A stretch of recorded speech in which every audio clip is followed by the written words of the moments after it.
فاعوذ باللہ من الشیطان الرجیم بسم اللہ الرحمن الرحیم اليوم اکملت لکم دینکم واتممت علیکم نعمتی ورضیت لکم الاسلام دینا صدق اللہ مولانا العظیم۔ بارگاہ رسالت مآب صلی اللہ علیہ وسلم میں درود پاک کا ہدیہ پیش کریں۔ اللہم صلی علی سیدنا مولانا محمد معدن الجود والکرم وآلہ واصحابہ الکرام وابنہ الکریم وبارک وسلم صلاۃ دائمۃ سرمدا ابدا۔ بڑی معذرت کے ساتھ تاخیر زیادہ ہو گئی اور اندازہ یہ تھا کہ آپ کے امام صاحب قبلہ اس وقت تک یہاں بیان کر رہے ہوں گے اور میں سفر سے ابھی آپ کے سامنے حاضر آیا ہوں، اور زندگی پوری سفر بن گئی ہے۔ اللہ تبارک و تعالیٰ اس میں برکت عطا فرمائے۔ میرے عزیزوں، کچھ اہم چیزیں آج کے دور کے تقاضے کے مطابق آپ کے سامنے رکھتا ہوں۔ ہمارے لیے سب سے امپورٹنٹ چیز یہ معلوم کرنا ہے کہ ہمارے لیے سب سے اہم مسئلہ کیا ہے جس پر ہمیں توجہ دینی چاہیے۔ مسئلے تو بہت ہیں، پریشانیاں، مشکلات اور بہت ساری چیزیں ہیں، لیکن انسان عقل مند وہ ہے جو یہ فیصلہ کر لے کہ مجھے فوکس کس پہ کرنا ہے۔ جس دن اسے یہ سمجھ آ جائے گی کہ پریشانیاں تو 100 ہیں، 150 ہیں، 200 ہیں، لیکن ان میں سے اہم چیز کیا ہے، تو میں سمجھتا ہوں وہ حل سمجھ جائے گا اور وہ اپنے وقت کو اور اپنے انرجی کو، اپنی زندگی کو ضائع نہیں ہونے دے گا۔ آج زندگی کے بے شمار مسئلے ہمارے ساتھ، لیکن ہم الجھے ہوئے کس پہ ہیں؟ کن باتوں پر ہم ڈسکس زیادہ کرتے ہیں؟ کون سی چیزوں میں ہم ایک دوسرے کے گریبان پکڑے ہوئے ہیں؟ یہاں پر آ کر ہمیں تنبیہ کرنا پڑتا ہے۔ جب گھر پر آگ لگی ہو تو آپ آٹے، چاول اور نمک کے لیے جھگڑا نہیں کر رہے ہوں گے، بلکہ آپ کے لیے اہم مسئلہ یہ ہے کہ میرے گھر کی چار دیواری کو محفوظ کر لوں۔ تو مسائل میں یہ سمجھنا بہت ضروری ہے کہ چھوٹا کیا ہے، بڑا کیا ہے۔ مثال کے طور پر میں آپ کے سامنے ایک بات عرض کروں، اللہ ہزار بار نہ کرے کسی کے گھر میں اگر آگ لگ گئی اور پورا گھر آگ کے لپیٹوں میں جھلس رہا ہے اور اس گھر کے اندر آپ کا ایک بچہ چھوٹا سا پھنس گیا ہے، آپ کسی طرح گھر کے اندر داخل ہوئے اور بچے کو قریب تھا کہ آگ اپنی لپیٹ میں لے لیتی، بچا سکتے تھے آپ، لیکن ساتھ میں بچے کے قریب میں ایک سوٹ کیس بھی پڑا ہوا ہے جس میں بہت ساری آپ کی رقم، کمائی ہوئی محنت کے پیسے سب اس میں رکھے ہوئے ہیں۔ آگ اسے بھی پکڑنے والی ہے، ان قریب وہ بھی آگ کی لپیٹ میں پورے مال و دولت جلنے والا ہے آپ کا۔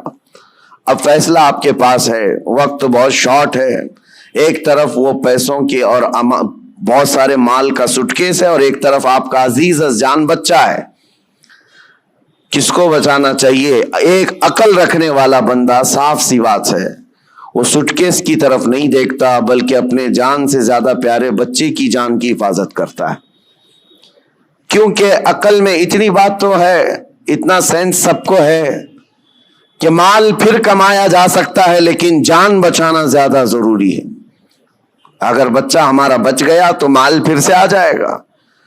تو میں یہ سمجھتا ہوں کہ یہاں آپ کا سینس کام کر گیا، آپ کو اللہ نے اتنی تمیز عطا کی ہے کہ آپ بڑا مسئلہ کون سا ہے، چھوٹا مسئلہ کون سا ہے، اس وقت آپ پہچان گئے، اور آپ اپنے بچے کو جلنے کے لیے چھوڑ دیتے اور پیسے گننے پر بیٹھ گئے ہوتے، سوٹ کیس اٹھانے پر بیٹھ گئے ہوتے، تو گویا کہ آپ دنیا کے سب سے بدترین بے وقوفوں میں اور بلکہ سیلفش لوگوں میں، بلکہ اس سے زیادہ یہ کہ اپنے گھر والوں پر بھی ٹرسٹ، گھر والوں کے لیے بھی نہیں جینے والا بندہ بن کر کے سامنے آتے۔ دنیا دار، ہوس پرست، لالچی سب چیزیں آ جاتی ہیں اگر چھوٹے مسئلوں پر آپ اپنی انرجی ضائع کرتے۔ ایک ایگزامپل میں نے آپ کے سامنے رکھی۔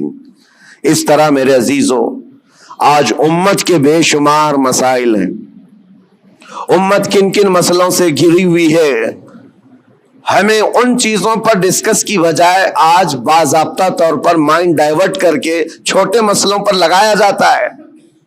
خاص طور پر اور ہم نے تو ان تمام چیزوں میں بہت سارے علماء کو بھی دیکھا، ان کو جن مسائل کے لیے آج کمر بستہ ہونا چاہیے، پوری قوم اور امت کے لیے ایک مرشد کی حیثیت سے سامنے آنا چاہیے، ان مسائل کو چھوڑ کر وہ بہت چھوٹے سے مسائل میں ڈیبیٹ کر رہے ہیں، چھوٹے سے مسائل میں ایک دوسرے کے اختلافات کو پورے مجمع میں لا کر ظاہر کر رہے ہیں۔ تو یہ بات یہ ہے جو سینس کے خلاف ہے۔ آج امت کے لیے مسائل کتنے بڑے بڑے ہیں۔ میں مانتا ہوں نشہ عام ہے ہمارے ہاں، اور ہمارے ہاں علم کی کمی بہت زیادہ ہو گئی، اخلاق کی کمی بہت زیادہ ہو گئی ہے، ہمارے ہاں سود آ گیا ہے، جوا آ گیا ہے، شراب آ گئی ہے، سب آ گیا ہے ہمارے محلوں میں۔ یہ بھی مسائل ہیں جس سے ہم جوجھ رہے ہیں، لیکن ان تمام مسائل میں جو سب سے بڑی آگ لگی ہے وہ ہے عزت مصطفیٰ کی حفاظت، رسول کریم صلی اللہ تعالی علیہ وسلم کی عزت کی حفاظت۔ یہ سب آسانی سے ایک ساتھ نہیں ہوا، سٹیپ بائی سٹیپ ہوتا رہا۔ آج جو درندے کھل کر کے اسلام کے خلاف، قرآن کے خلاف، رسول پاک کی ذات کے خلاف بھونک رہے ہیں، یہ تمہارا لاسٹ سٹیج تھا۔ یہاں آزمائش تمہاری ہے کہ آپ مسائل میں کن مسائل کی طرف آپ زیادہ توجہ دیں گے۔ تمہارے لیے سب سے بڑا مسئلہ تمہارا دین ہے، تمہارے نبی پاک کی عزت ہے، جان ہے وہ جہان کی، جان ہے تو جہان ہے، پوری کائنات کے لیے وہ جان ہے۔ اگر ان کا نام سلامت ہے تو ہم سب کی زندگی سلامت ہے، کیونکہ اللہ تعالیٰ کا وعدہ ہے ہمارے ساتھ کہ دنیا میں تمہیں کس لیے بھیجا گیا ہے، وہ رسول پاک کی امانت بنا کر، امت بنا کر بھیجا گیا ہے۔ اگر ان کے لیے آپ سیریس نہیں ہو سکے اور چھوٹے چھوٹے مسئلوں میں سیریس بن گئے تو گویا کہ آپ وہی کام کر رہے ہیں جو میں نے اگزامپل میں دیا، مثال میں دیا۔ گھر پر آگ لگی، آپ اپنے بچے کو بچانے کی بجائے اپنے مال کی طرف دیکھ رہے ہیں۔ آج میرے عزیزو، کیا اختلافات اس قدر نہیں عام ہو گئے ہمارے ہاں تو وہ بھی معاملات ہیں کہ ماں اور بیٹے کے اختلافات اتنے زیادہ کہ دونوں کورٹ میں جا چکے ہیں، صرف چھوٹی سی بات کو لے کر۔ بیٹا کٹہرے میں اس طرف کھڑا ہے، ماں اس طرف کھڑی ہے، دونوں کے وکیل الگ الگ ہیں، اور لڑائیاں بڑے زور و شور سے، بھائی بھائی کے ہیں، بہن بھائی کے ہیں، پراپرٹی کو لے کر، اور مدتوں کورٹ میں 25 سال 30 سال گزر گئے ایک ٹکڑا زمین کے لیے، اور وہ بھی ایسا کہ کورٹ نے پوری زندگی بھر تمہیں گھمایا پھرایا، تمہاری چپل گھس گئی، جس کے لیے تم نے بڑی بڑی نفرتوں کی دیواریں کھڑا کر رکھی تھی، تمہارے لیے اس کی ایک بالشت جگہ بھی زندگی میں مل نہ سکی، یوں ہی دنیا سے چلے گئے اور مر گئے۔ تو جو لا یعنی چیزیں ہیں اس کے لیے اتنی انرجی ضائع کرنا، یہ بیوقوفی ہے۔ آج میں یہی بات کہنا چاہتا ہوں، امت کو جن مسائل کی آج ضرورت ہے اس پر ڈسکس بھی ہو، اس کے لیے لائے عمل بھی تیار کریں۔ لوگ آ کر کے آج یہ مسائل ضرور رکھیں۔ دیکھیں، آج محرم کا یہ مہینہ چل رہا ہے، اس کو آپ میری تنقید نہ سمجھیں اور نہ ہی میں کوئی گستاخ ہوں۔ میں مولا امام حسین رضی اللہ تعالیٰ عنہ کا پیدائشی شہدا ہوں۔ الحمدللہ ہمیں ہمارے گھروں سے یہ گٹھی میں پلائی ہوئی محبت ہے، لیکن محرم کے آتے ہی جتنا ایکٹیو ہمارے محلے ہوتے ہیں، سارے جگہ پر ایک جگہ 51 دیگ کھچڑا بنا ہے، دوسری جگہ کمپٹیشن میں 100 دیگ کھچڑے بنائے، 51 دیگ 100 دیگ، ٹھیک ہے پکاؤ کھلاؤ، لیکن ایک بات میں آپ کو بتاؤں، کھلانا ثواب ہے، کس کو کھلانا؟ پیٹ بھرے ہوئے کو کھلانا؟ یہاں تو حال یہ ہے جو خود گھر میں کھا کھا کر موٹے ہو چکے وہی کھچڑا کھانے بھی آ گئے۔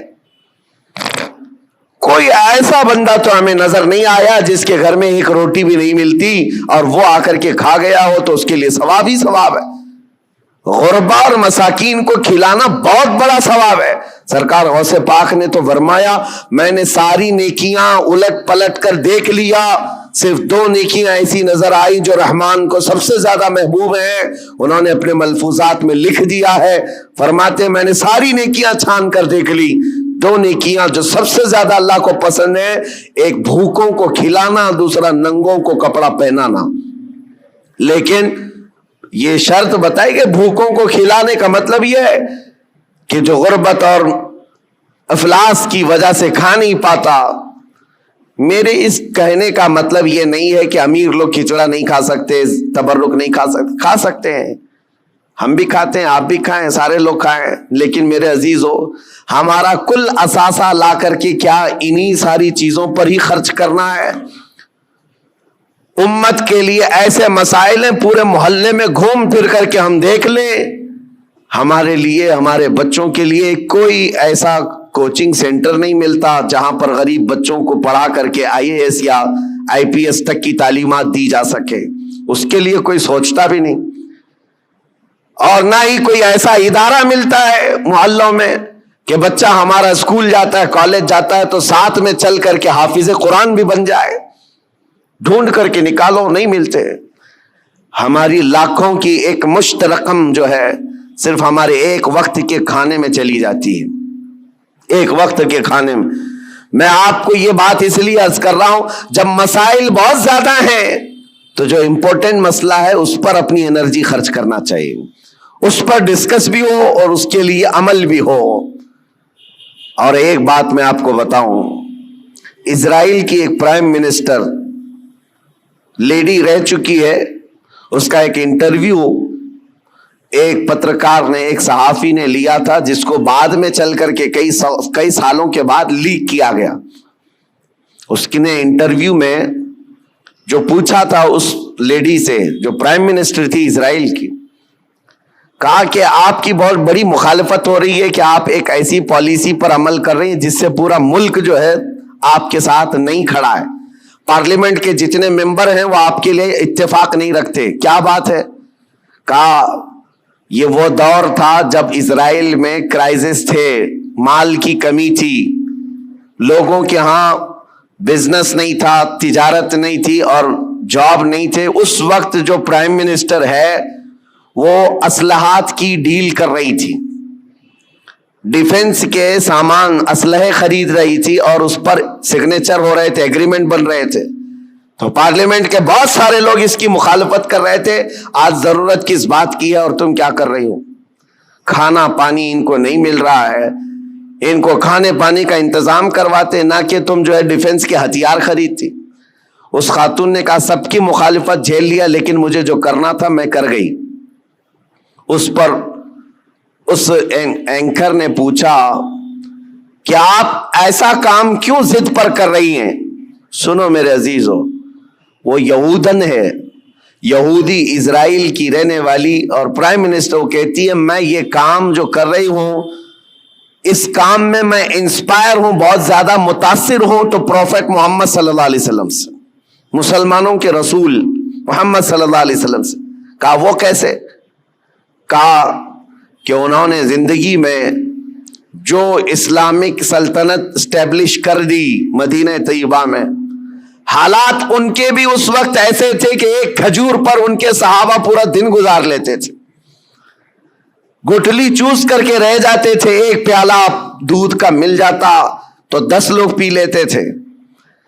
اور وہ کہتی ہے میں نے ان کی تاریخ پڑھی, ہسٹری پڑھی ہے, جس دن پروفیٹ محمد صلی اللہ علیہ وسلم کا انتقال ہوا اس دن ان کی بیوی کے گھر حضرت عائشہ صدیقہ کے گھر میں چراغ جلانے کے لیے تیل بھی نہیں تھا. جس دن حضور پاک کا انتقال ہوا اس دن چراغ جلانے کا تیل بھی نہیں تھا. وہ ایسی سادی زندگی تو گزار گئے, لیکن وہ خاتون کہتی ہے چراغ جلانے کے لیے تیل تو نہیں تھا, لیکن سب سے قیمتی اور سب سے عظیم اس زمانے کے 9 تلواریں ان کی دیوار پر لٹکی ہوئی تھی. گویا کہ اس محمد صلی اللہ علیہ وسلم نے یہ میسج دیا تھا کہ کھانا ایک وقت کا کھا کر نگل لو گے, دوسرے وقت پھر بھوک لگے گی, دوسرے وقت کا کھا لو گے, تیسری بھوک پھر لگے گی. لیکن تمہارے لیے امت کے ڈیفنس کے لیے جو چیز چاہیے تھی وہ محمد صلی اللہ علیہ وسلم نے وقت کی ضرورت کو محسوس کر کے پہلے سے میسج دیا تھا. وہ اسرائیلی یہودن کہتی آج میرا یہ عمل ہو سکتا ہے 40 سال بعد آنے والی میری قوم دیکھ کر فخر کرے گی کہ ہمارے لیے کتنی محفوظ پناہ گاہ یہ بنا کر کے چلے گئے. میرے عزیزو, میں تعریف کے لیے نہیں کہہ رہا, بات یہ کہہ رہا ہوں